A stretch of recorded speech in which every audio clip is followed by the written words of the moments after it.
Pernahkah kau rasa hilang pertimbangan dan tak tentu arah? Mencari diri yang hilang bagai ditelan gelap malam.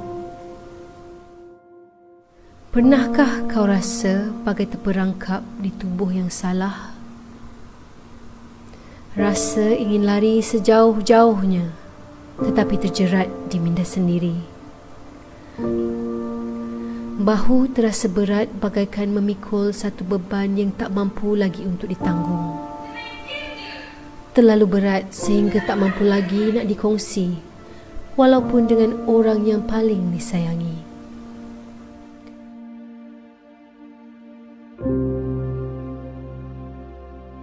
Pernahkah kau rasa jantung berdegup laju, panik, takut, berpeluh tanpa sebab?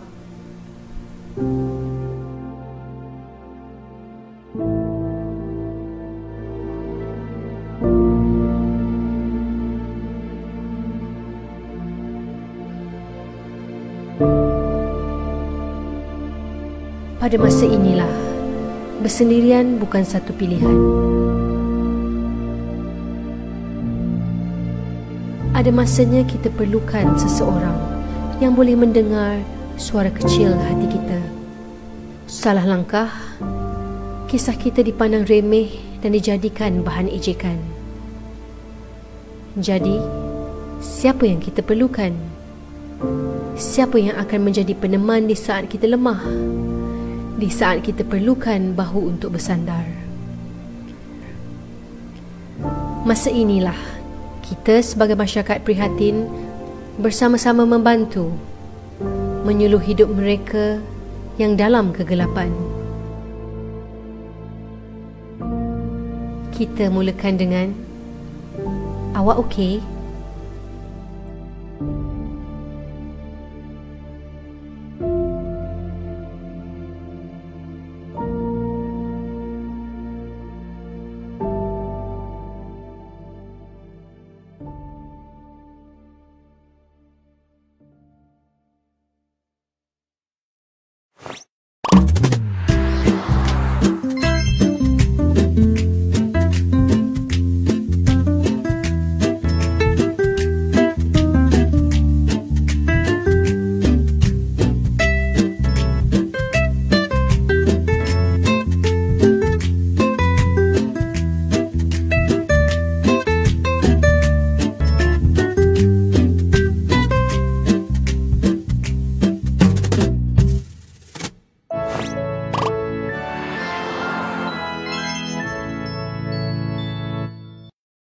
Baik, terima kasih kerana sentiasa bersama dengan kami di rancangan Awak Okey, rancangan interaktif kesihatan mental. Awak okey? Teruskan keokian anda dan juga terus sharekan video ini. Kita akan bersama dengan panel-panel kita untuk membincangkan topik pada hari ini, mengoptimumkan stres. Semua orang ada stres. Semua orang ada masalah stres. Semua orang menghadapi stres.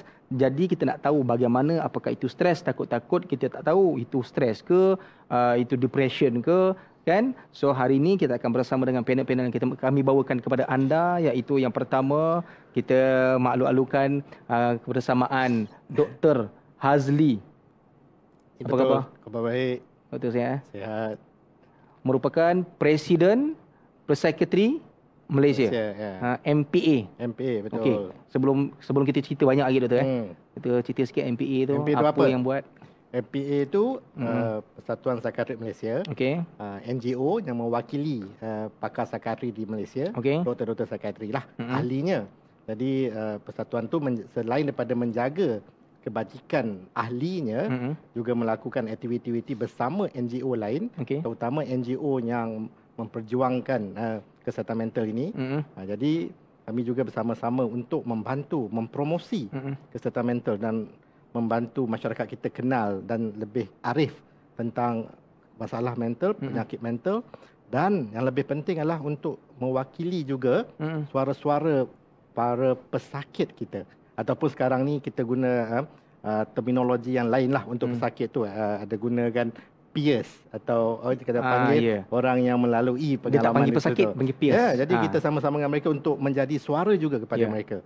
Di samping membantu ahli-ahli kita lah, iaitu pakar psikiatri di Malaysia. So kalau dekat Malaysia ni MPA ni dah di semua negeri ada ke ataupun MPA ni mewakili semua seluruh negeri. Okey. So kalau macam contoh kalau ada orang ada masalah psikiatri, ada masalah mental, boleh call direct MPA ataupun dia ke MPA ni sebagai satu lagi platform badan yang mewakili mereka semua yang psikiatris. memberikan perkhidmatan sebagai pakar psikiatri. Jadi dia tidak memberikan perkhidmatan secara langsung, tetapi membantu bagaimana untuk kita melakukan program, mengadakan projek-projek berkenaan dengan penyakit mental, kesihatan mental, dan salah satunya macam inilah yang dibuat oleh Kerajaan Negeri Selangor dan kami datang membantu. Terima kasih banyak-banyak sudah datang. Presiden pula tu. Terima kasih kerana menjemput. So kalau macam contoh orang swasta dan sebagainya, bolehlah nak buat JV dengan MPA untuk bawa ke program. Amat dialu-alukan. Ya, kalau anda nak tahu boleh tengok page Facebook. Boleh, MPA. ada. In fact, kita orang tengah akan dalam proses untuk mencantikkan lagi kita punya website. Cantik. Supaya nanti lebih, kita panggil community friendly, lebih mesra community. Baik. Itu yang kita ada artis dalam MPA? Artis akan dilahirkan lah. Contoh, bukan macam Aflin Shoki tak kan? Oh ya. Okay. Baik, terima kasih banyak Dr. Hazli. Dan juga kita bersama dengan Tuan Aiman Amri ataupun Aiman Psikologi. Assalamualaikum. Assalamualaikum. Waalaikumsalam. Sama. Dia macam teruja. Biasa tengok dekat Facebook apa namanya tu? Aiman Psikologi. Aiman bukan. Studio. Oh, ML Studio. ML Studio. ML Studio. So ML Studio dah keluar. Sejak kahwin ni busy sikit lah. Alhamdulillah. Bukan halangan bukan halangan. Okey, baik. Pilihan. Tuan Aiman sebagai pengurus Akademi Pusat Psikologi Jiwa Damai. So apa yang akademi ni buat? Sebenarnya Jiwa Damai ni adalah sebuah pusat pakar psikologi yang pertama dekat Shah Alam. Dia basically psikologi center, pusat psikologi yang menguruskan berkaitan dengan perkembangan kanak-kanak dengan kesihatan mental dewasa. Cuma dalam bahagian ni kita ada yang jaga terapi, ada yang jaga bahagian kelas EIP, kelas keperluan khas untuk kanak-kanak autism, ADHD semua tu. Pasal ada satu cawangan ni namanya akademi. So akademi itu di bawah saya, kenalian saya. Akademi ni memang bertanggungjawab untuk advokasi awam. Maksudnya kalau kita buat program, kita buat seminar, kita buat talk, mungkin lepas ni kalau kerjasama dengan MPA pula kan, kita bagi maksudnya kesedaran umum. So itu di bawah saya lah. Seperti mana saya hadir hari ini sebagai pengurus akademi pada Pusat Psikologi Jiwa Damai. So dalam tim akademi ini berapa ramai? Ada 4 orang. 4 orang lah. Ini semua ni adalah sekretaris. Bukan. Yang bahagian panel melibatkan terapi semua di bawah bahagian jabatan klinik. Dan macam akademi ni bawah jabatan lain. Okey. Baik, terima kasih banyak sudah datang hari ini. Sama. Kita nak bincang pada hari ini, kita nak huraikan tentang mengoptimumkan stres. Baik. Dr. Hazli. Ya, saya. Soalan yang pertama untuk Dr. Hazli. Okey, boleh tak Dr. Hazli ceritakan dulu apakah itu stres dan bagaimana kita nak mengenali stres ni? Boleh ceritakan? Okey. Stres ni selalunya bila kita cakap stres, kita fikir stres ni benda yang tak baik. Betul. Tapi sebenarnya tidak. Stres ni ada stres yang baik, ada stres yang tidak baik. Jadi kita nak kena kenal dua-dua. Kita kenal stres yang baik dan kenal stres yang tak baik supaya kita boleh elakkan dapat stres yang tak baik itu. Jadi stres ni apa?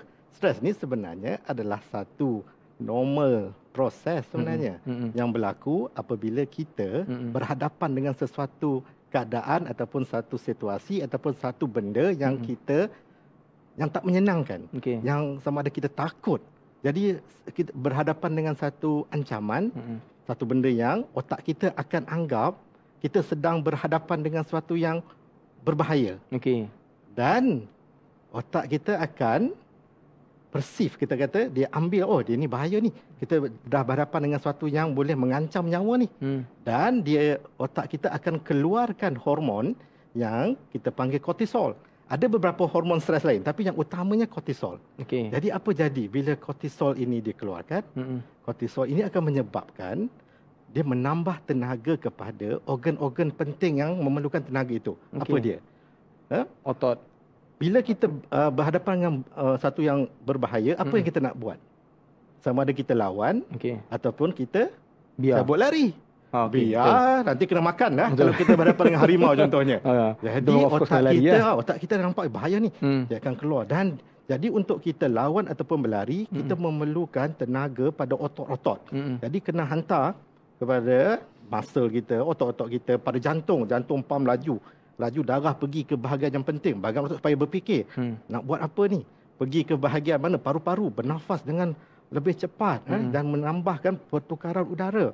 Dia berhentikan semua proses untuk yang tak penting, macam proses kita punya penghadaman, dia berhenti sekejap. Sebab itu tak penting, sebab kita nak lari dengan nak lawan ni. Jadi stres itu adalah satu alat ataupun satu sistem yang diberikan pada kita manusia ni supaya kita bersedia bila berhadapan dengan sesuatu yang menjadi ancaman, dan supaya kita dapat menyesuaikan dengan keadaan yang baru. Sama ada kita lari daripada itu ataupun kita berhadapan dan mengalahkan apa yang kita takutkan itu. Jadi sebenarnya stres itu adalah satu alat pertahanan yang diberikan kepada kita.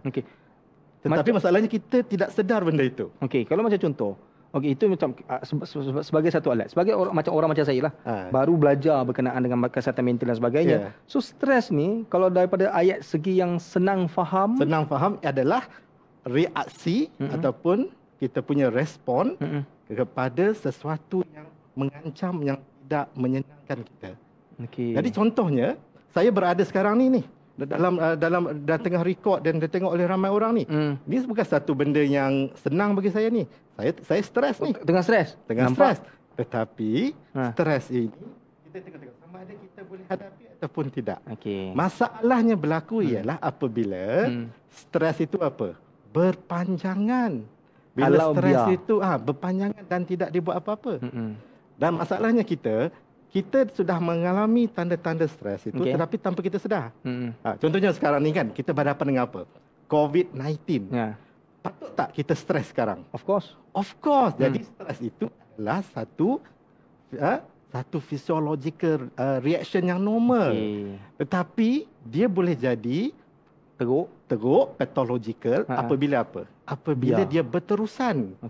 Berterusan sebabnya kita dah switch dah kan, kita punya defense untuk nak lawan. Tapi kalau berterusan 1 hari, 2 hari, 3 hari, otak kita terus berdetup laju, pernafasan laju. Jadi dia menyebabkan kita sudah tidak lagi dalam keadaan optimum. Tetapi kalau stres langsung tak ada, apa bayangkan kalau tidak ada pun benda-benda yang membuatkan kita rasa macam lebih sedikit tergugat ataupun tidak selesa ini, kita akan jadi apa? Jadi tidak alert, tidak peka, jadi boring, jadi bosan, tak ada buat apa. Jadi sebab itu kalau kita tengok stres itu dia macam dia kita panggil normal distribution tu. Kita kalau terlalu tak ada stres langsung, tak boleh. Kita tak buat kerja, duduk kat rumah aja, tak keluar rumah pun. Sebab tak ada apa yang nak buatkan kita rasa perlu buat. Jadi stres perlu untuk nak motivatekan diri kita. Tetapi stres itu semakin meninggi sampai tahap yang terlebih, dia menyebabkan kita sudah tidak optimum lagi. Sebab itu tajuk hari ini, bagaimana kita nak mengoptimumkan stres itu supaya kita bukan sekadar motivated, bukan sekadar semangat, tetapi boleh jadi produktif. Dan nak kenal bila kita sudah terlajak supaya kita tidak jadi burn out. Itu yang orang cakap burn out dalam bahasa Malaysia apa? Terbakar. Baik. Doktor, terima kasih banyak untuk penerangan tentang stres ini. Tuan Aiman. Sebagaimana yang doktor cakap, stres ini benda yang normal. Semua orang ada. Tapi bagaimana untuk kita nak mengetahui seorang tu ada stres? Dan juga sekarang ini ada juga baru-baru ini dalam berita mengeluarkan kanak-kanak ada masalah stres dan remaja juga ada masalah stres. So bagaimana untuk kita mengenali ataupun nak tahu kanak-kanak ni ada stres dan juga remaja punya stres macam mana, dan juga bagaimana ibu bapa lah terutamanya nak orang kata nak mengetahui dan juga nak mengatasi. Susah tak soalan tu? Okey je. Cantik. Soalan tu yang sikit pun tak stres. Dr. Hazli dia dah cover banyak pasal stres. Yang saya suka point dia kata stres ni adalah benda yang dia neutral. Maksudnya dia tak kata stres ni bagus ataupun stres ni tak bagus. Dia bergantung kepada yang pertama banyak mana, Yang kedua, berapa lama kita ada. Dan yang ketiga, sejauh mana dia boleh ganggu kita punya fungsi kehidupan. Maksudnya kalau contohlah seorang budak kan, dia stres melampau sampai tak nak pergi sekolah, maksudnya dia dah mengganggu. Tapi kalau stres tu menyebabkan dia boleh buat kerja lagi bagus, kerja rumah siap lagi cepat, dia lagi semangat lagi sekolah, sebab dia rasa macam ada pushing factor, orang panggil kan. Orang Jawa panggil pushing factor. Jawa So itu benda yang bagus. So kita kena faham juga bila kaitan dengan stres ni, selalu kita salah faham. Orang selalu ingat bahawa stres ni maksudnya orang besar je ada. Sebab saya pernah kena waktu kecil. Saya kata saya stres, lepas tu cikgu kata, kau stres apa? Baru sekolah rendah dah stres. Dia macam seolah-olah stres ni milik orang dewasa. Sedangkan budak pun ada stres, remaja pun ada stres. Cuma cara dia pamerkan tu berbeza. Contoh macam kita kan, kita orang dewasa kan, bila kita stres, kita boleh beritahu kita stres. Betul. Kita tahu mekanisme, macam Dr. Azli kata, kita tahu mekanisme stres tu apa. Kita boleh sebut kita stres. Kita boleh tahu, okey bila stres, okey jom pergi makan. Ataupun jom pergi tengok wayang. Kita tahu nak release stres. Tapi budak-budak, dia tak tahu. Dia tak tahu apa yang dilalui tu tengah menekan dia. So kadang-kadang benda ni, dia tak akan keluar melalui perkataan, tapi bahasa yang keluar adalah dari segi tindakan. Contohnya tingkah lakunya. Dia mula selalu tantrum, ataupun cepat merengek, ataupun takut nak pergi sekolah, ataupun buat kerja tak dapat nak fokus. Benda-benda bersifat tindakan. Sebab budak-budak ni dia bahasa dia melalui tindakan atau behavior ni bahasa yang kita panggil bahasa yang pure. Maksudnya apa yang dia bertindak, itulah apa yang gambaran dia tengah rasa. Berbeza macam kita pandai berlakon, betul tak? Dia macam contoh kita nak tengok budak ni, dia kalau macam dia rebel tu sebab dia stres ke apa? Banyak faktor sebenarnya. Kita tak boleh nak kata exactly sebab so stress. rebel ni memang dah tahap teruk ke? Dia macam dah bengang sangat. Macam mana tu? Kalau kita ikutkan kan, stres ni dia ada dia punya tahap-tahap dia. Jadi sebenarnya kita selalunya terlambat untuk nak kesan stres pada diri kita.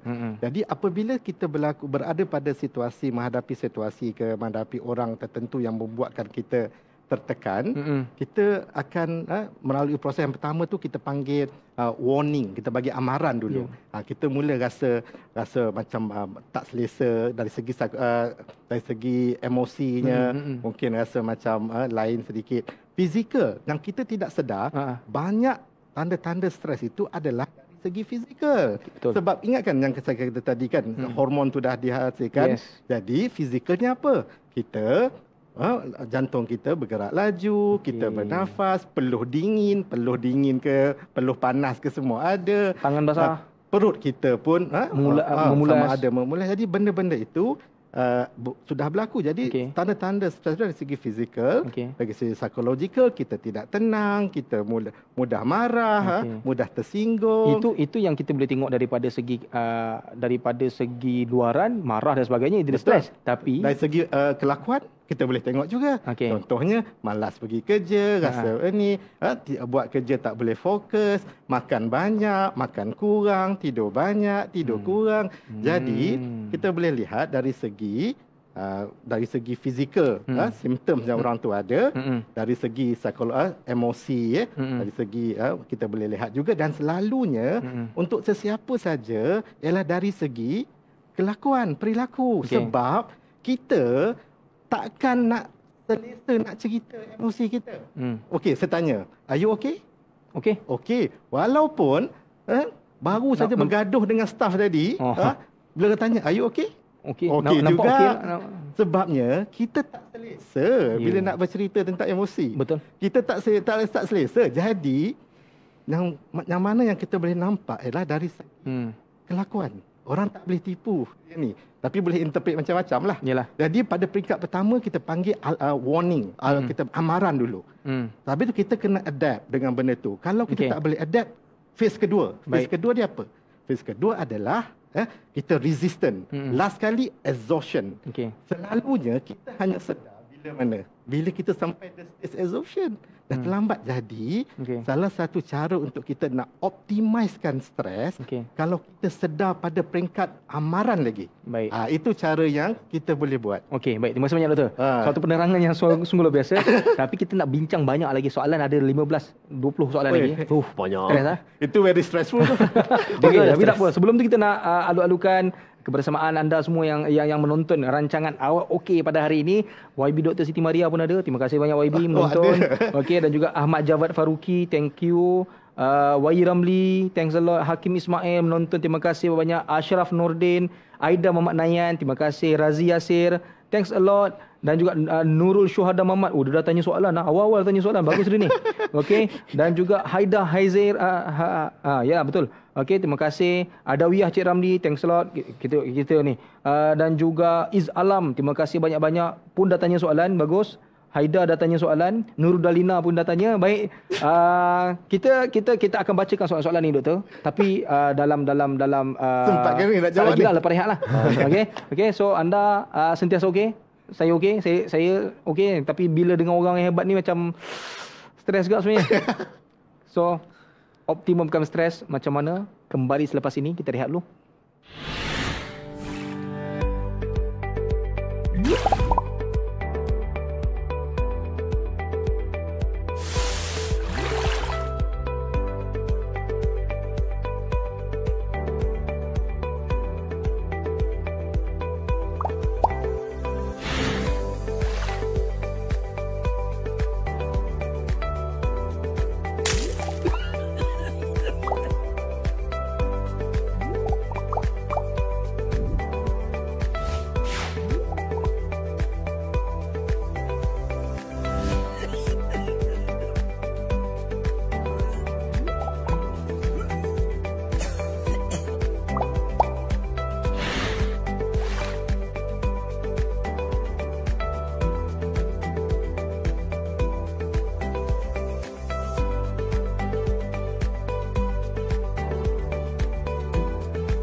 Ribuan terima kasih sentiasa menonton, sentiasa stay tune.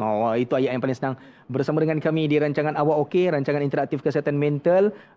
Okey? Stres tak? Tak stres, alhamdulillah. Kalau okey, saya pun okey. Doktor okey? Okey. Tuan Yaman? Masih okey. Masih okey InsyaAllah. Okey, baik. Tadi doktor dah terangkan berkenaan dengan stres ni macam mana dan bagaimana nak tahu secara fizikal dan sebagainya. Kalau stres ni tak ditangani dengan betul, apa komplikasi dia atau kesan-kesan yang akan ada pada diri seorang, dan juga adakah stres ni boleh menyebabkan kesihatan mental yang lebih teruk? Okey, kesan stres ni saya ambil perspektif lain lah, sebab Dr. Azli dah ambil perspektif medical tadi kan, macam mana kesan fisiologi manusia terkesan dengan benda yang dinamakan sebagai stres ni. Cuma macam kita untuk orang biasa ni nak bagi benar faham, bila mana orang tu stres yang melampau, kita akan nampak 3 jenis outcome ataupun 3 jenis hasil yang terjadi. Yang pertama adalah bila stres lama sangat, lama-lama dia terus berada dalam dunia sendiri. Maksudnya dia internalize, dia tak nak pergi kerja, dia tak nak campur orang, dia tak nak makan. Maksudnya dia nak dengan diri dia je. Maksudnya tak nak campur orang. Maksudnya dia bersifat mengasingkan diri. Dia isolate diri dia. bukan sebab PKP, tapi memang dia sendiri tak nak bergaul dengan orang. Bukan depression ke tu? Kemurungan? Depression tu dah diagnosis, so kita pun tak berani kata. Tapi dia stres tu salah satu faktor yang boleh meningkatkan faktor orang tu boleh ada depression lah. Tapi jangan salah faham, maksudnya bila stres je terus depressed.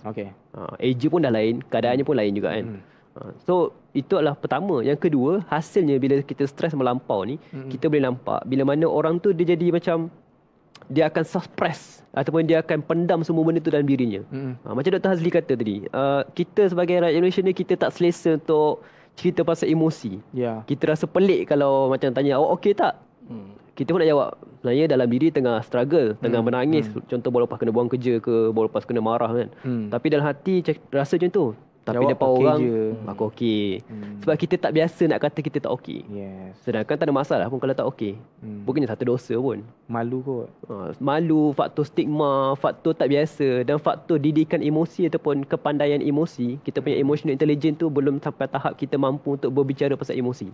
Ke kalau macam contoh orang yang stres, lepas tu dia cerita dekat dia cerita kat suami dia contoh. Isteri stres, cerita kat suami, lepas tu suami jawab jawapan yang dia tak nak. Macam sabarlah. Itu semua ujian. Itu bahaya juga tu. Sebabnya kadang-kadang bila orang bercerita, kita kena faham. Ada orang bercerita sebab nak solusi. Contohnya, aku dah cerita benda ni, pasal aku patut buat apa? Ada orang nak solusi, ada orang bila bercerita, dia cuma nak luahkan je. Dia nak orang dengar cerita dia. Sebab dia tengah struggle tau. Macam stres bila kita pendam lama-lama ni, dia ibarat macam kita ada earphone lah contohnya. Saya suka bagi analogi ni. Dia macam kita ada earphone, bila kita lama tak pakai dalam poket, dia berselirat, betul tak? Betul. So ada tak orang pakai earphone nak dengar lagu, tengah berselirat tu terus cocok earphone kanan, earphone kiri? Tak ada. Tak kan? Kita akan buka perlahan straight, baru pakai, baru dengar lagu kan? So sama juga, bila kita meluahkan cerita pada orang tu, dia ibarat macam kita tengah leraikan earphone tengah berselirat tu. Okey, faham. So bila kita duk cerita kat orang, tapi orang duk potong kita cakap, kita tak sempat nak lerai, orang potong cakap kita. Kita baru nak cerita nak lerai kan, tiba ada orang tanya, sabarlah, macam orang cerita nak bagi kau dengar je. So orang stres ni percayalah, kita dengar je, kadang tepuk a simple gesture of tepuk-tepuk belakang, gosok-gosok ataupun ajak minum sama-sama. Kalau bulan puasa tak boleh kan, minum malam ke more. Itu pun dah cukup mengubati dah. Yang penting kita kena respon. Kalau macam contoh ada orang cerita, tapi jangan respon daripada perkataan, mendengar dulu dan memberikan satu solution kalau dia minta. Okey, baik doktor. Tadi Aiman ada sebut tadi stres dan juga saya ada selit pasal depression. Okey, boleh tak doktor berikan perbezaan antara stres dengan depression? Okey. Jawapan mudah. Stres normal physiological response. Depression penyakit. Okey. Stres dia ada spektrum. Mild stress, severe stress. Depression sakit. Jadi bila kita dah sebut depression, kemurungan, itu macam kita ada sakit kencing manis, darah tinggi dan semua sakit kronik yang lain. Jadi kita kena buat apa? Kena dapat pengesahan, jumpa doktor, sahkan kita ada, tak semestinya doktor lah, clinical psychologist pun boleh, psikiatris pun boleh. Tetapi kalau kita stres, tak payahlah pergi jumpa. Masalahnya, boleh tak kita nak tentukan yang kita ni stres yang severe stres ke ataupun sudah mendapat kemurungan? Sebabnya tanda-tanda dan gejala tu mungkin sama. Tetapi kemurungan dia kena ada memenuhi kriteria-kriteria tertentu. Jadi contohnya dia kena ada 5 daripada 9 simptom tanda yang dia kena ada untuk berapa lama, kena ada setiap hari, minimum berapa lama, 2 minggu. Minimum lah. Dan yang lagi penting, dia mengganggu fungsi dan performance orang itu. Kalau tidak, contohnya kan, kalau tak dapat buka puasa dengan kekasih sebab PKP, dah kata depressed, tak boleh lah. Itu mungkin stres. Jadi stres yang severe, yang kuat, kadang-kadang susah nak bezakan dengan depression. Jadi itu yang kena jumpa untuk dipastikan. Itu yang kadang-kadang kita ingat, kita tersalah guna. Kita ada setengah orang tu dah dapat kemurungan tapi duk kata dia stres-stres. Yang ini stres dah kata dia murung, letak dalam social media yang dia nak ni macam-macam. Sama jugalah, contohnya macam nak bunuh diri macam tu, kita kena ambil benda tu serius. Tetapi kita kena tanya lagi. Itu pentingnya untuk kita buat apa? Mendapatkan pengesahan daripada mereka yang boleh sahkan kita ni Depres ataupun stres. Masalahnya kenapa? Dia takut nak datang jumpa psikiatri, klinikal psikologis, kaunselor. Takut sebab apa? Takut dilabelkan sebagai gila. Tak betul. Jadi itu stigma yang paling bahaya. Jadi tak salahnya untuk kita sahkan. Kalau jumpa psikiatri, jumpa saya katakan. Okey, jumpa saya kata, lepas interview, lepas ni katakan, tak payah risau. Sazman, awak stres saja. Awak bercuti, bercuti daripada jadi host seminggu, pergi mana-mana, lepas tu datang balik jumpa. Macam tu. Tapi kalau you ada kemurungan, kita punya plan ini. Apa rawatan dia macam kita buat. Jadi itu yang betapa pentingnya untuk kita tahu. Kita kena kenal diri kita bila mula dah nak tanda stres tu ada. Supaya kita kena buat apa? Buat sesuatu. Kalau tidak, dia tak pergi mana-mana. So doktor, jawapan yang ringkas. Kalau orang ada masalah stres, jangan duk cerita dekat siapa-siapa yang lain. Hanya cerita pada orang yang dipercayai sahaja. Tapi tak juga kalau sebabnya bercerita kepada orang yang mendengar itu tapi boleh mengurangkan stres. Maksud saya, kalau stres tu jangan cerita kat Facebook. Betul. Dia akan mendapatkan depression. Tidak juga sebab untuk mendapat depression dengan kemurungan, untuk nak dapat sakit mental, contohnya depression, kemurungan, skizofrenia, bipolar, bukan senang. Sebabnya faktornya banyak. Dia kena ada pelbagai faktor lain. Stres itu mungkin jadi salah satu faktor untuk kita mendapat kemurungan. Jadi stres itu mungkin jadi pencetus kepada kita mendapat kemurungan. Tetapi stres sahaja tidak cukup kuat untuk menyebabkan orang itu mendapat kemurungan. Dia kena apa? Dia kena ada faktor keturunan, faktor-faktor lain. Contohnya personality orang itu, macam mana upbringing dia, social support dia macam mana. Jadi semua itu mempengaruhi untuk orang itu mendapat kemurungan ataupun tidak. Stres salah satu punca yang mungkin mencetuskan orang itu mendapat gejala penyakit kemurungan. Okey, terima kasih banyak doktor. Jelas. Okey, baik Tuan Aiman. Kalau kita selalu mendengar kaunselor, psikologi, psikiatris menggunakan DAS test. Okey, saya pun baru dengar bahasa DAS test. Okey, DAS test, bagaimana DAS test ini boleh menentukan seorang itu menghadapi stres dan apa yang orang awam perlu tahu mengenai DAS test? Okey, ujian DAS ni ataupun nama penuhnya Depression Anxiety Stress Scale, skala kemurungan, skala kegelisahan dan skala stres. Dia basically adalah satu soalan. Bukan satu lah, maksudnya 21 soalan, satu test, satu ujian di mana orang tu jawab ada 7 soalan nak kenal pasti tahap depression, tahap anxiety dengan tahap stres. Tapi itu sebagai saringan sahaja. Dia bukannya, maksudnya dia bukannya diagnosis. Maksudnya kalau saya jawab soalan tu, contohlah saya jawab, tiba result dia kata saya ada severe depression. Tapi rupanya waktu tu je saya tengah rasa macam tu. Esoknya bila saya jawab, kosong pula. So dia saringan, dia bukannya diagnosis. Ini yang kita kena faham. Dekat social media sekarang saya perasan, orang selalu dijawab DAS. Sebab sekarang ada aplikasi online, dijawab DAS, lepas tu dia print screen, lepas tu dia post kat Twitter, post kat Instagram, guys, aku ada depression. Itu tak betul. Sebab tu saya suka Dr. Hazri sebut tadi, kita kena jumpa dengan pakar, dapat dengan pengesahan. Dan satu lagi, ujian ni kita fikir logik lah. Logik tak? 21 soalan, jawab tak sampai 5 minit, boleh tentukan keadaan kita punya penyakit. Bayangkan kalau saya ambil contoh lah, kita jawab soalan berkaitan dengan kanser contohnya. Saya bagi contoh kanser sebab tu paling saya faham lah, sebab arwah adik saya kanser kan. Contoh kita jawab tu, kita ada rasa ni, ada macam ni, ada macam ni. Bila dapat jawab 21 soalan, aku ada kanser stage 4 dekat sini. Tak logik kan? Tapi bila isu kesihatan mental, sama juga konsepnya. Dia saringan sahaja. Okey, saringan ni, kalau macam contoh kita jawab soalan main-main, so tak boleh lah nak dikatakan dia ada masalah mental. Kalau saya jawab semua stres, saya akan dapat result teruk lah. Dia macam, saya nak tambah sikit, dia macam lebih kurang macam termometer. Nak cek suhu. Jadi macam termometer. Dapatlah skor dia berapa? 37.4, 38. Jadi DAS pun dia akan bagi kita skor juga, kan? Nak tentukan kita punya stress level kat mana sekarang ni.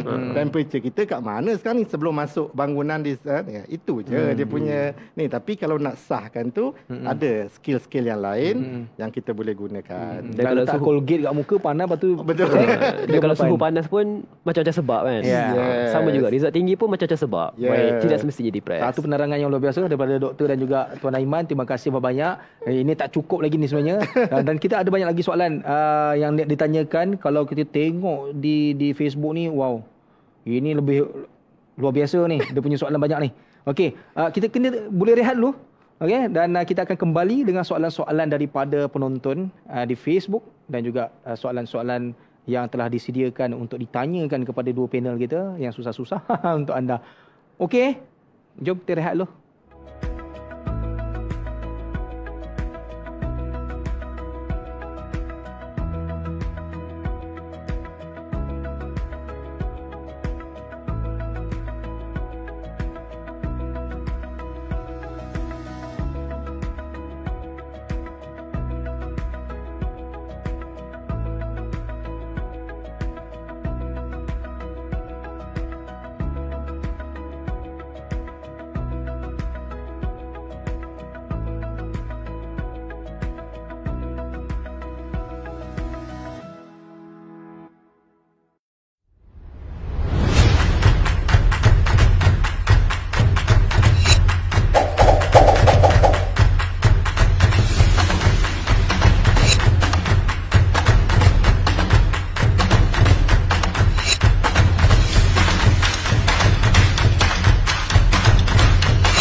Okey, baik. Kembali bersama dengan kami di rancangan Awak Okey, rancangan interaktif kesihatan mental. Hari ini kita berkongsi tentang mengoptimalkan stres. Okey, kita nak baca soalan-soalan daripada rakan-rakan kita di Facebook. Saya stres misalnya, doktor. Sebab tak nampak. Tak nampak. Okey, tak nampak. So kita baca apa yang ada sebab saya pun buka di sini di phone. So tanya soalan-soalan yang ada ditanya oleh mereka di Facebook ini. Soalan pertama. Tapi jawab dia jangan terlalu panjang. Pendek je. Jawab pendek, ringkas bagi ya biasalah orang netizen dia kena faham. Cukup 2 harakat lah. Sebab cukup 2 harakat je. Cukup 2 harakat pilih-pilih sangat. Okey, alright. Nurul Syuhada Muhammad tanya, adakah penyakit mental sedia ada yang dihadapi pesakit boleh menyumbang kepada stres ataupun sebaliknya? Doktor ke? Ni macam jawab soalan doktor. Silakan. Soalan jawapan dia ya. Penyakit mental itu boleh menyebabkan ada macam ni, dia punya konsep macam ni. Panjang sikit boleh tak? Boleh. 3 harakat. 3 harakat. Jadi kalau orang tu ada penyakit mental, dia juga macam orang lain juga, macam kita, boleh dapat stres. Jadi orang yang ada penyakit mental, dia boleh stres level dia low dan dia punya stres level dia tinggi. Bukan kalau dapat mental tu memang dah sebab dia stres. Tidak juga sebabnya. Itu je kak. Okey, kita bagi pada empat kategori. Orang yang stres dia rendah, orang yang stres dia tinggi, orang yang ada penyakit mental, orang yang tak ada penyakit mental. Orang yang ada penyakit mental, dia boleh dapat stres juga. Orang yang tak ada penyakit mental, stres dia mungkin jadi rendah, mungkin jadi tinggi. Jadi kesianlah kepada mereka yang ada penyakit mental, stresnya tinggi pula tu. Bandingkan dengan orang yang ada penyakit mental tapi stres dia rendah. Sebab penyakit mental ini macam penyakit-penyakit lain, bila dirawat dia tak ada bezanya dengan orang yang tak ada penyakit. Jadi tapi orang yang tak ada sakit mental tapi stres level dia tinggi, kehidupan dia mungkin lebih susah daripada orang yang ada penyakit mental. Jadi sebab itu kita kena pastikan, bukan nak kata stres ini tidak membebankan. Kalau stres yang teruk tu boleh membebankan macam Tuan Aiman cakap tadi, sampai berkurung dalam bilik apa semua. Jadi sebab itu, bila kita tidak pasti sama ada stres yang teruk ataupun sudah jadi penyakit, dapatkan pengesahan. Jangan sekadar buat online saja. Boleh tak saya nak bagi pesanan kepada kat luar sana? Kena bagi pesanan. Kalau nak buat saringan online, buatlah. Tetapi kalau tinggi itu dapatlah pengesahan dulu. Jangan declare dalam social media kata aku dapat ini tapi dahlah dekat Facebook tu ramai pakar lah. Betul. Pakar. Jadi kan tak boleh pakai. Dapatlah pengesahan. Tidak ada salahnya. Sebaliknya itulah membantu mereka itu menjadi lebih produktif. Kalau dia ada sakit, mendapat rawatan yang sepatutnya. Baik, terima kasih banyak-banyak Doktor. Tuan Iman nak tambah? Dah cukup jawab. Baik. So soalan seterusnya. Next question. Adakah stres satu penyakit atau satu tabiat?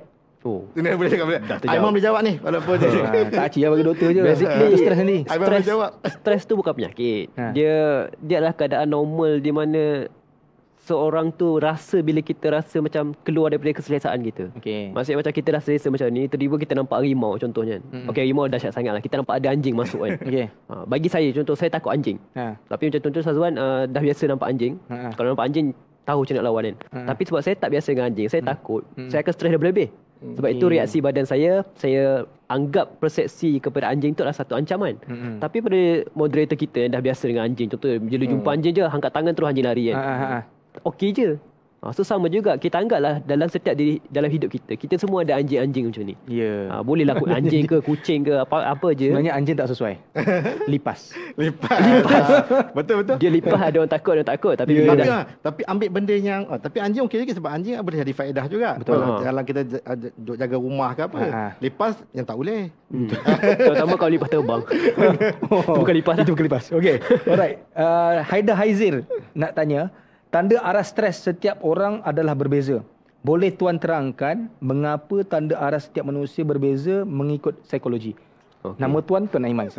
Okey, dia berapa je dengan kita punya mental resilience lah. Tahap ketahanan mental kita dengan sesuatu tadi kan. Macam saya kata tadi, saya analogi yang sama Contoh macam saya first time dengan anjing, saya pernah mungkin ada trauma dengan anjing ke, saya takut dengan anjing. Tapi moderator kita dah biasa dengan anjing. Dah biasa. Secara persepsi berbeza. Saya anggap anjing tu ancaman, so menyebabkan saya akan stres lagi melampau.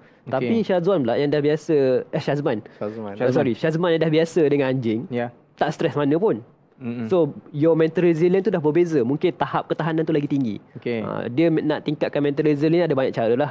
Salah satu faktornya adalah tahap kemampuan seseorang itu dia kendali, atau kita panggil sebagai coping mechanism. Mekanisme coping apa? Coping mechanism. Daya tahan. Saya pun lupa term dia bahasa Melayu. Tapi macam itulah, coping mechanism ni maksudnya bila kita stres, kita tahu kita nak buat apa. Ada orang contohnya bila stres melampau, dia jaga pernafasan dia. Dia buat deep breathing, dia control, dia fokus, dia tinggalkan benda yang dia stres tu. Maksudnya contohlah dia stres tu dalam rumah kan. Tengah buat kerja depan laptop, dia stres kena marah dengan bos depan video. So habis tu, dia tinggalkan sekejap, dia pergi dapur ke, dia pergi lepak-lepak. Itu cara dia cope. So lain orang lain cara cope-nya. Cope yang sesuai adalah bergantung kepada individu tu sendiri.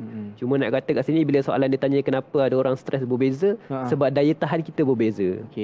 Dia macam tadilah, ada orang bila dia nampak benda ni, analogi ni macam ni nak orang faham. Dia macam ibarat dalam diri kita ni ada satu gelas. Dan bila kita stres, gelas ni akan masuk, air itu adalah stres. Gelas ni adalah kita punya mental contohnya. Setiap kali kita stres, air ni akan masuk dalam gelas. Kita stres, air masuk dalam gelas. So lama kelamaan bila kita tak pandai nak kawal stres tu, air tu makin penuh. Dan bila melimpah tu yang menyebabkan orang tu orang kata severe stres. So lain orang, lain saiz gelasnya. Ada orang mungkin baldi, ada orang kolah. So masuk air banyak mana pun tak penuh lagi. Saya coffee cup tu. So cepat stres lah. Saya tambah sikit Sila. Untuk dia macam ni, konsep macam ni lah Sazman. Boleh tahan pedas. Ada orang boleh tahan pedas. Ada orang boleh tak tahan pedas. Betul. Kenapa orang ni boleh tahan pedas? Ada ni makan sikit chili sauce dah rasa pedas. Jadi mungkin dia ni keturunan orang yang makan pedas. Jadi dia boleh makan pedas. Dan lepas itu dia pergi asrama, masak pula, orang tu masak dengan makan pedas yang lain pula, dia boleh sesuaikan. Jadi kebolehan kita menangis stres lebih macam kebolehan kita untuk makan makanan pedas.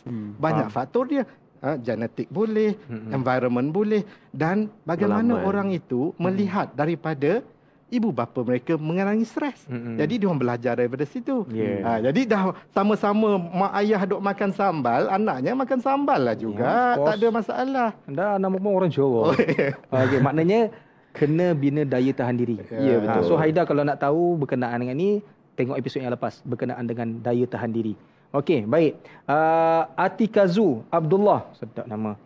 Cadangan dan pandangan tentang ibu bapa yang menghadapi stres menguruskan anak-anak istimewa dengan autism. Ini Aiman punya kepakaran tu. Aiman punya ceritakan, Tuan Aiman. Kita cerita pengalaman sebagai guru dekat EIP Center lah, pusat EIP.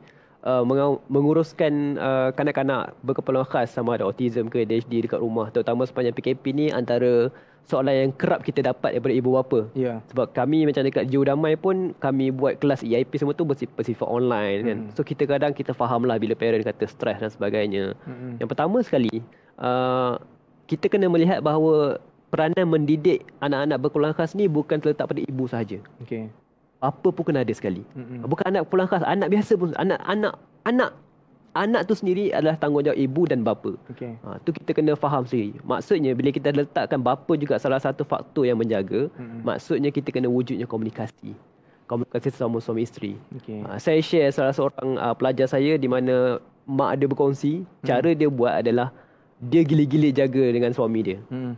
Contohnya dia set lah, bangun pagi tu pukul 8 sampai pukul 10 tu isteri jaga, suami buat kerja. Lepas tu pukul 10 sampai 12 suami jaga, isteri pula buat kerja. Dan bergilir-gilir lah, bergantung pada komunikasi masing-masing lah. Lepas tu yang kedua, lepas dah ada komunikasi tu, yang kedua kepada ibu bapa yang berhadapan anak berkeperluan khas macam ni juga, satu benda yang kena faham adalah anda juga berhak untuk berehat. Maksudnya ada masa kalau kita rasa stres, kita nak cerita ke orang, tak ada masalah. Kalau kita rasa penat jaga mereka, tak ada masalah. Sebab sebelum ni pernah kecoh dekat satu Instagram yang ada seorang ibu bapa, bukan Instagram, Facebook Live. Waktu tu pengumuman Dr. Noh Hisham, DG Hisham kita nak pengumuman pasal COVID. Lepas ada orang komen kat bawah, dia tanya bila kelas PPKI dekat sekolah nak start. Kami dah stres jaga anak kat rumah. Lepas tu ramai kecam ibu bapa tu kata, anak macam ni mengharapkan cikgu semata-mata kan. Tapi kena faham juga, ibu bapa pun mereka kerja sebenarnya. So, bila anak-anak ni pergi PPKI, itulah masa ibu bapa untuk berehat sekejap. Tapi kalau dah selama 2 bulan menjaga anak, kalau nak kena handle tantrum, nak kena handle sebagainya, so kita pun faham lah penatnya. Tapi ibu bapa tersebut kenalah belajar juga cara untuk menangani. Itu sebahagian daripada. Dan jangan letak dalam Facebook. Macam Sazman cakap. Nanti kena kecam. Facebook ni ramai ulama. Ramai banyak ulama. Ya, betul. Okey, baik. Soalan banyak lagi. Daripada Tristan Eng. Jika autism tidak dapat menyesuaikan diri dengan perubahan jadual, apa yang dilakukan? Apa yang harus ni saya jawab boleh? Okey. Doktor jawab. Saya tambah nanti, saya jawab nanti ni. Boleh? Okey. Memang autism tidak boleh dia kata? Jika autism tidak dapat menyesuaikan diri dengan perubahan jadual, apa yang harus dilakukan? Okey. Itu adalah salah satu benda kita rasa pelik kalau mereka yang ada autism boleh sesuaikan dengan diri mereka dengan perubahan. Sebab mereka memang tidak boleh. Dan itu yang kita patut jangkakan daripada mereka itu. Jadi, mereka akan react kepada perubahan itu dengan behavior dia orang akan menjadi lebih mencabar. Sebab itu yang selalu dia orang tunjukkan. Emosinya memang dia orang rasa tertekan. Dan dia akan tunjukkan dalam kelakuan dia orang. Walaupun dia orang sudah ada berlaku perubahan, itulah pentingnya kita cuba mengekalkan rutin sebanyak yang boleh yang mereka ada sebelum ini. Contohnya, walaupun berlaku perubahan yang ramai, dia orang tak boleh keluar dan tak boleh belajar seperti biasa, tetapi masih ada lagi rutin yang boleh mereka ikut. Contohnya apa? Waktu makan pagi, waktu bangun tidur, waktu mandi, waktu dia jumpa main, waktu semua tu kita boleh kekalkan kan? Jadi, itu yang kita cuba kekalkan. Dia punya prinsipal ialah cuba mencari mengekalkan rutin mereka itu dengan apa yang boleh dikekalkan dan mengurangkan perubahan. Kalau perubahan itu besar, kita cuba minimizekan dia punya itu yang contohnya yang dia bagi anak dia keluar juga daripada rumah tapi di waktu yang tidak ada orang contohnya. Itu yang contoh yang boleh dibuat mereka yang ada perubahan itu. Alright. Nak tambah? Mungkin saya boleh tambah untuk gunakan konsep social story. Social story ataupun penceritaan sosial ni salah satu teknik kita ajar kepada kanak-kanak autism untuk berhadapan dengan perubahan yang bakal berlaku. Contohnya macam doktor kata tadi, kita nak kurangkan sehabis boleh perubahan tu, tapi kita nak maksimalkan rutin. Satu benda kita tambah, sekarang dah ada banyak dah orang share macam file-file PDF. Even kita punya kerajaan pun ada sediakan file PDF social story kisah kanak-kanak ni dengan COVID. Maksudnya social story ni macam ni lah. Dia macam ada satu buku kecil. Dalam tu ada macam ayat-ayat simple. Contoh page pertama kat depan, contoh nama budak tu Ali kan. Ali berhadapan dengan krisis COVID contohnya. Page pertama, ini ialah Ali. Lepas tu gambar budak tu, muka tu adalah muka anak kita. Kita cerita kat dia, okey, ni ialah Ali. Ali dah biasa pergi ke center setiap hari. Muka gambar kedua, gambar dia dengan gambar dia kat sekolah tu. Lepas tu gambar ketiga, tapi ada satu virus namanya COVID. Ada gambar virus sikit. Dia menyebabkan Ali tak boleh pergi sekolah. Lepas tu dalam buku tu cerita juga, in order untuk cara untuk melawan COVID ni takut sabun. So kita letak gambar Ali tengah basuh tangan, muka senyum basuh tangan. Lepas tu tunjuklah selama 20 saat kena basuh tangan. So inilah cara Ali duduk dekat rumah supaya COVID tak boleh attack Ali. Itu penceritaan sosial. Dan kita kena baca setiap hari lah. Pada anak kita. Supaya kita faham dan juga dia boleh amalkan. Dan tips ni bukan untuk anak autism je, sebenarnya untuk anak yang bukan autism pun berkesan. Saya pun nampak macam tu. Kadang-kadang anak-anak yang tadika. Betul. Kan? Autism kena buat lagi lebih lama lah. Betul. Budak-budak cepat faham sikit. Selalu lah. Alright. Jangan lupa kita punya jawapan ringkas.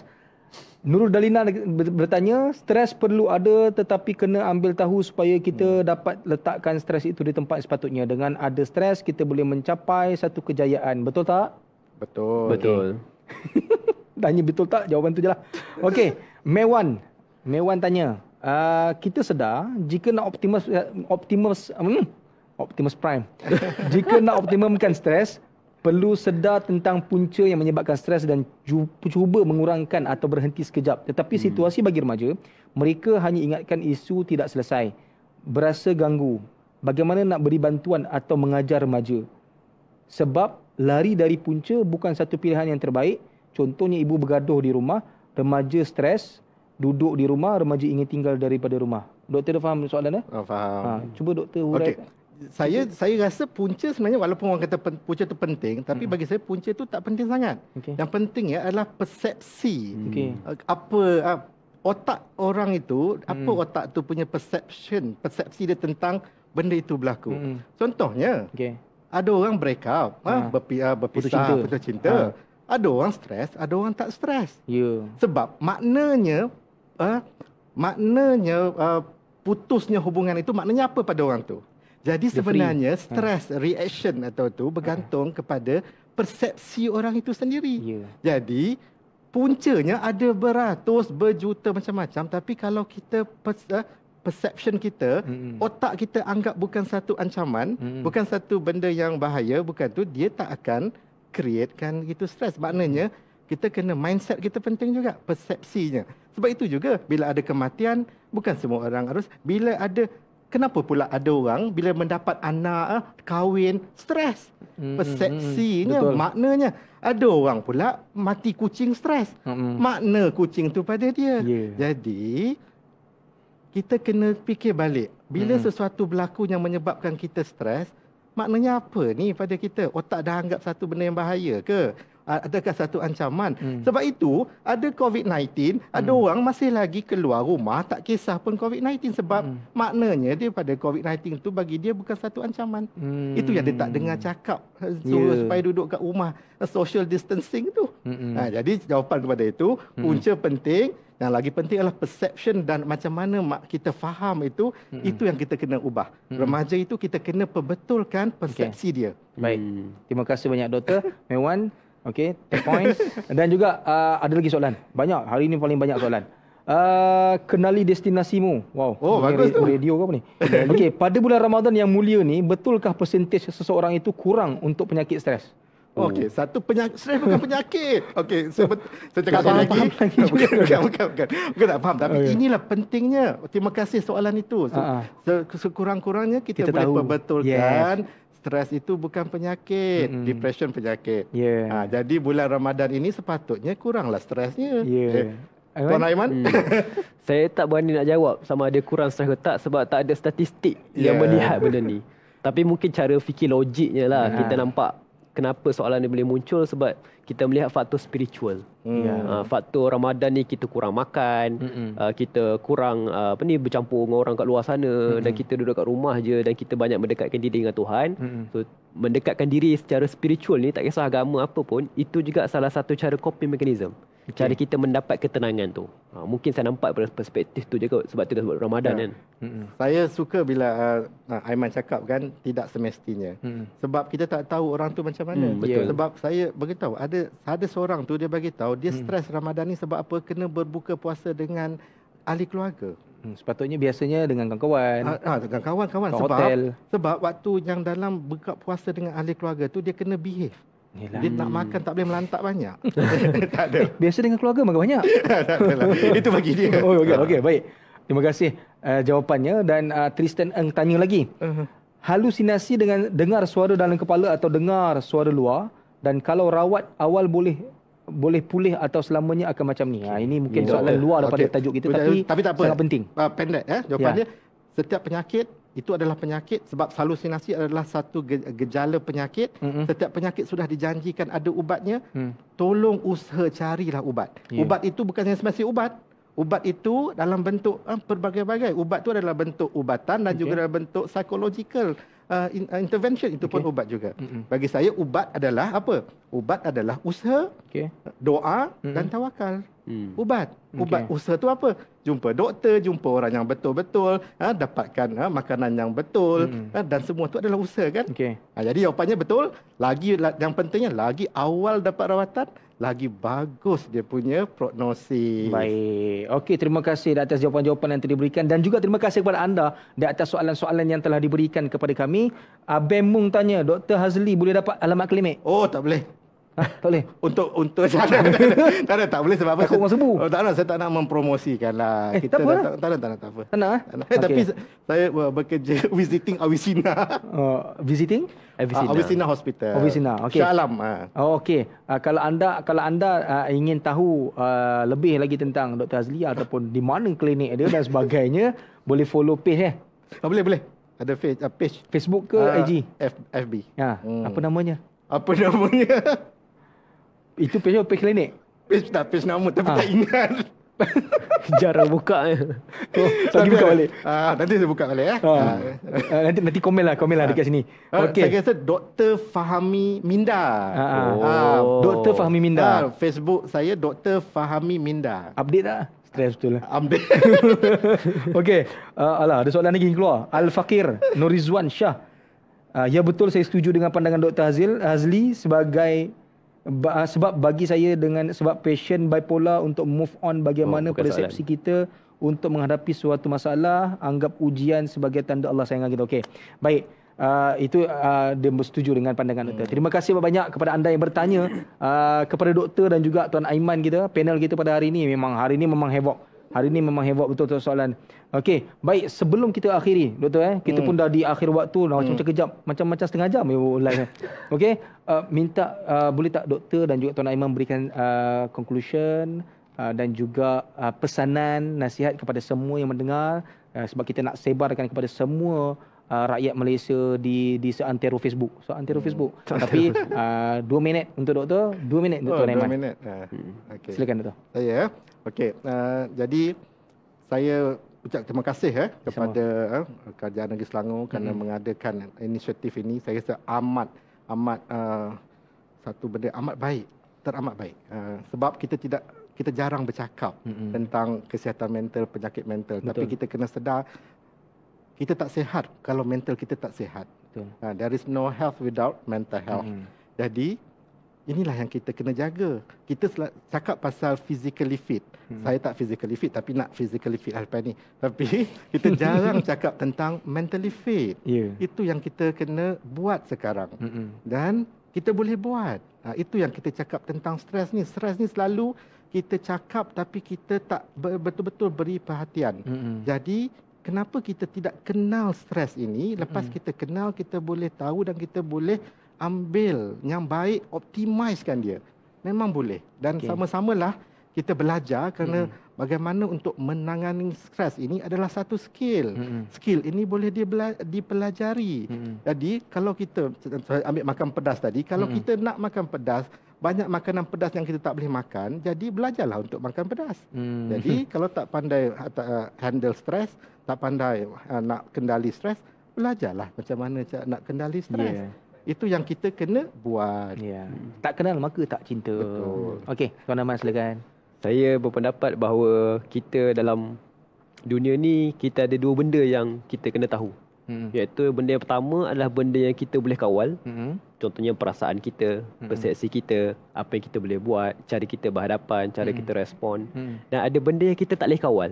Contohnya mak ayah bergaduh, kita tak boleh buat apa. Ataupun kena buang kerja, PKP sekarang tak boleh keluar kerja dan sebagainya. Kita tak boleh kawal. Ramai orang dia terlalu menyumbang tenaganya pada benda yang dia tak boleh kawal, menyebabkan dia jadi stres. Dia stres bila nak start kerja, bila nak start buat ni, bila nak ni, sebab dia tak boleh nak kawal. So lebih baik kita fokus pada benda yang kita boleh kawal, iaitu persepsi kita terhadap benda tersebut. Dan bila sebut pasal kesihatan mental ni, kita kena normalisasikan perbualan pasal kesihatan mental ni.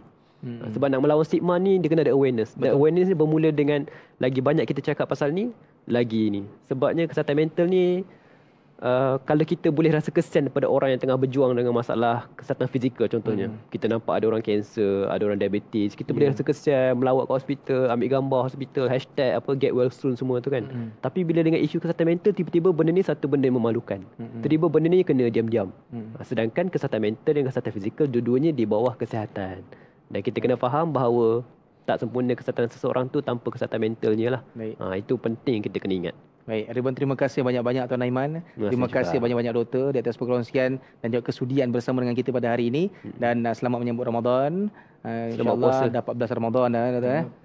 Raya kat mana, Doktor? Raya dekat KL. Kat KL, tak boleh balik kampung. Tak boleh. Kesiannya. Macam mana Tuan Aiman? Raya kat rumah agak. Kat rumah agak lah.